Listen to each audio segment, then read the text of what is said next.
Salut la team, j'espère que vous allez bien. On se retrouve aujourd'hui pour une petite vidéo rétrospective sur la saison 2020-2021 de Cholet Basket. Je vous en avais parlé un petit peu sur Instagram et vous aviez été nombreux à me dire que ça vous intéresserait. Donc voilà, c'est une saison qui a été particulière à bien des égards, c'est pour ça que je voulais revenir un peu dessus avec vous. Ça a été un peu long à tourner parce que, comme vous le savez, j'ai fait le Final Four LNB avec la Ligue. J'ai pris quelques jours pour me reposer aussi parce que la fin de saison était très corsée. Et voilà, je suis à fond aussi dans mes projets sur Bolt Trotter, c'est le projet dont je vous ai parlé qui du coup portera ce nom suite au petit sondage.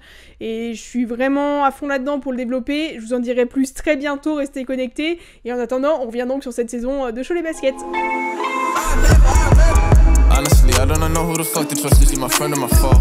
I'm off the exit draw. Yeah, she give me that claim I was wrong. I remember back when I was younger, I was happy. Nowadays feel like no one understand me.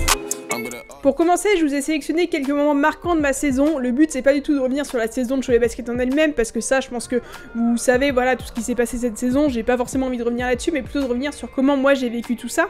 Et du coup, les premiers points importants pour moi, ça a été pendant la pré-saison.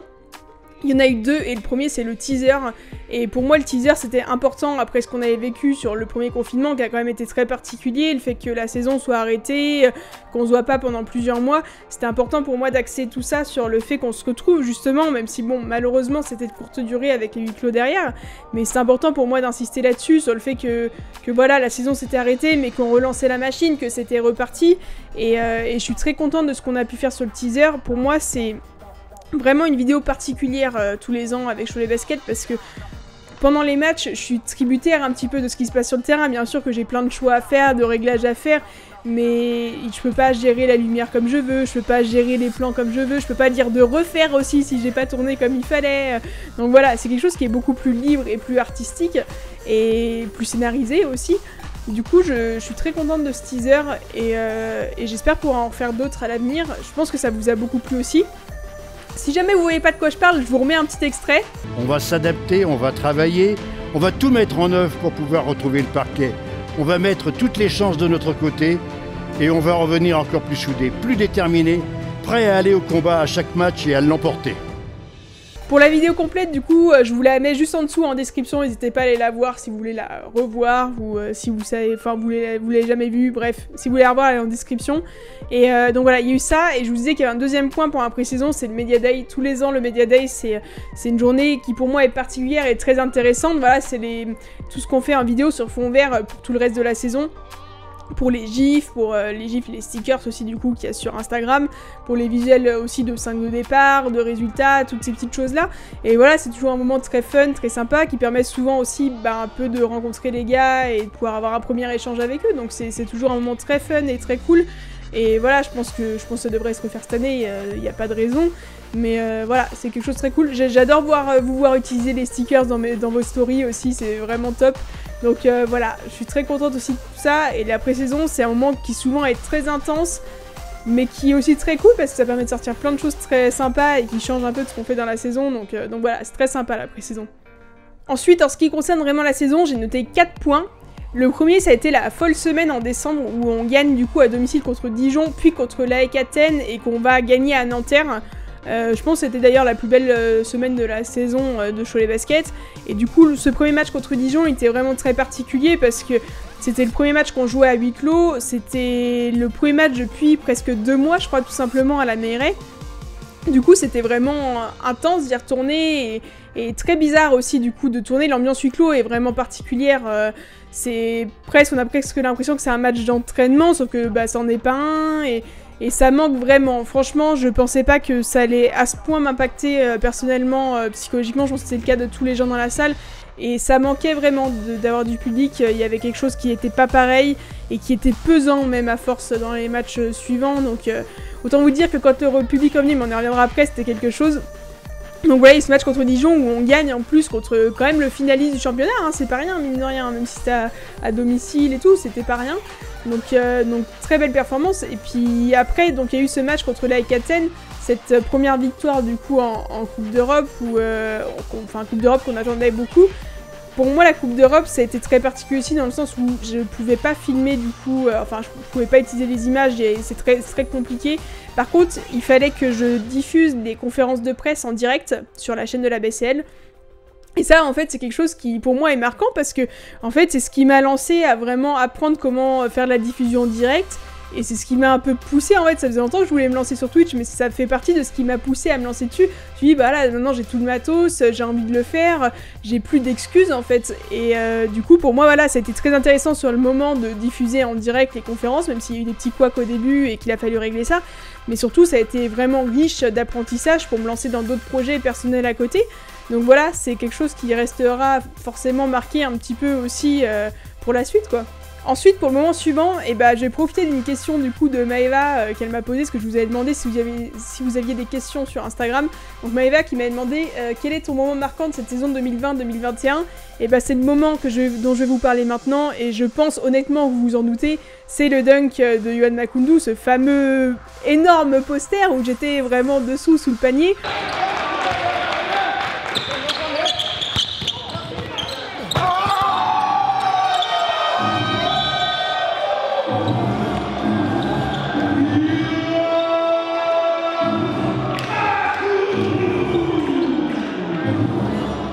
Honnêtement, quand il s'est passé, je me suis pas rendu compte de l'impact vraiment que ça allait avoir sur le paysage vraiment du basket français. Je savais que c'était un gros dunk, je l'avais ressenti, mais pas à ce point-là.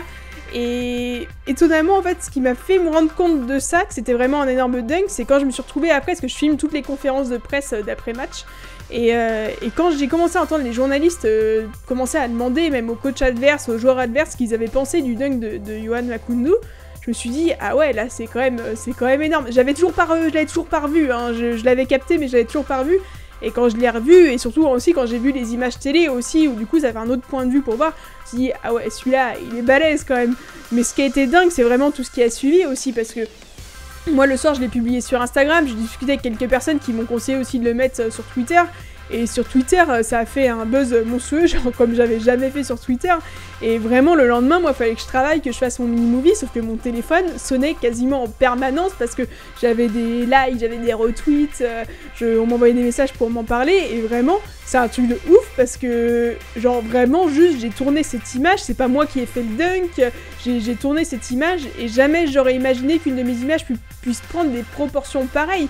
Il y a des gens qui ont récupéré les images pour les mettre sur leur compte pour faire du clic et tout, et ça m'énerve et tout de voir ça, des gens qui profitent de mon travail, mais quand même, je suis en train de me dire, Sonia, t'as quand même fait une image que les gens reprennent justement faire du clic, tellement ça fait du clic et tellement c'est impressionnant, quoi.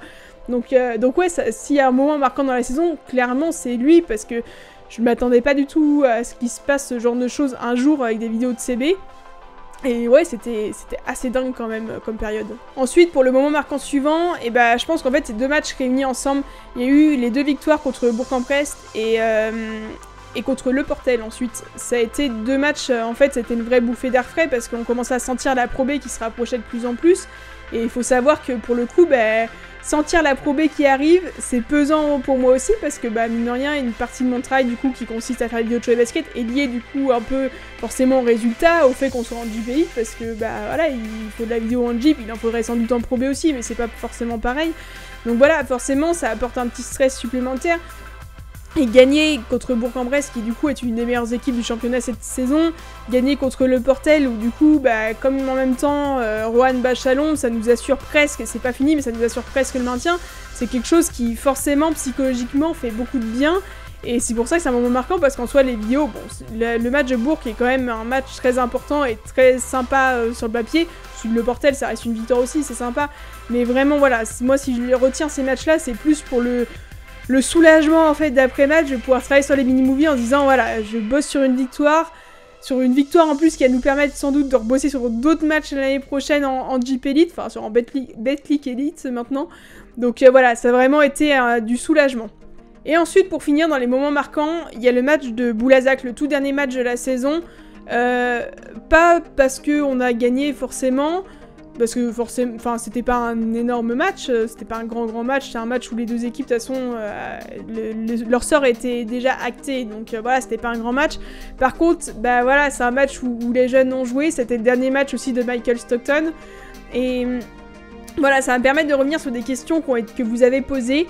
Il y a une question qui est... Alors je suis désolée pour... Je ne sais pas trop comment prononcer ton pseudo, de BVD, VYBZ, je le note de toute façon, tu te reconnaîtras. Il me dit coucou, selon toi, la meilleure action que tu aies pu photographier ou filmer, et bah j'aurais pu dire que c'était le dunk de Johan, parce qu'honnêtement c'est une action qui a été dingue à filmer, mais je m'en suis pas rendu compte à ce point-là sur le moment quand je l'ai fait. Par contre, il y a eu le poster de Carlton.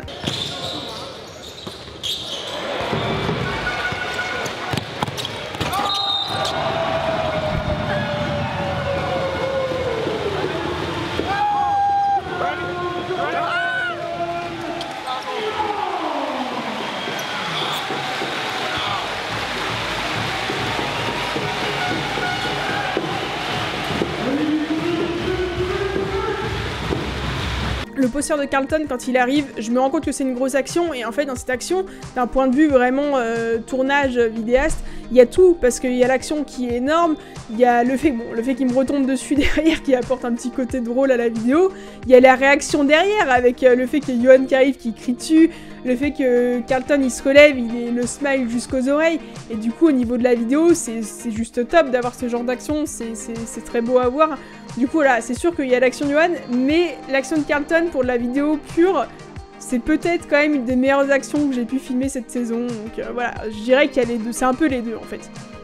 Et du coup j'avais une autre question de Théo, il me dit quel joueur était le plus sympathique, et honnêtement je m'entends bien avec tous les joueurs, après j'ai pas forcément des grandes relations non plus avec tous les joueurs, hein, mais disons que je m'entends bien avec tous les joueurs, mais il y en avait un en particulier ces 2 dernières saisons avec qui vraiment je m'entendais très bien, et je pense que c'est le cas en fait avec à peu près tout le monde, mais c'est Michael Stockton, c'est vraiment un joueur qui était vraiment apprécié à Cholet à sa juste valeur, je pense. C'est quelqu'un de très professionnel avec qui, vraiment, quand j'avais besoin d'une vidéo, qui avait toujours le smile et qui, même quand c'était compliqué des fois à tourner, et c'est un joueur qui pour moi restera vraiment marqué à la fois pour le côté sportif, mais aussi pour son côté humain en dehors du terrain.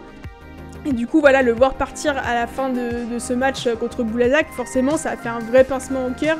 Et moi, je sais que je l'ai eu du coup en interview, parce qu'on fait des interviews d'après-match, enfin, moi je fais des interviews après-match avec les joueurs, et du coup, on a pu discuter un peu avant qu'ils partent, et c'est vrai que ça faisait vraiment un gros pincement au cœur quand même de le voir partir, et de se dire que bah, après, ce serait fini, il serait plus choletais, et qu'on le verrait peut-être sous un autre maillot, mais même pas sûr au final.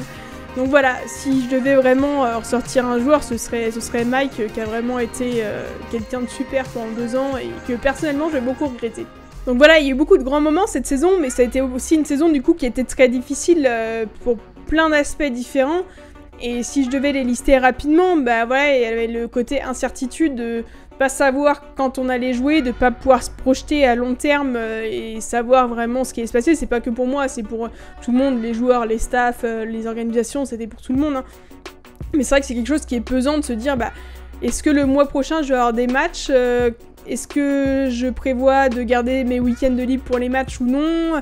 Est-ce que la saison tout court va aller au bout? Comment ça va se passer? C'est vraiment quelque chose qui est très dur. Et donc ça a été vraiment un point assez compliqué à gérer.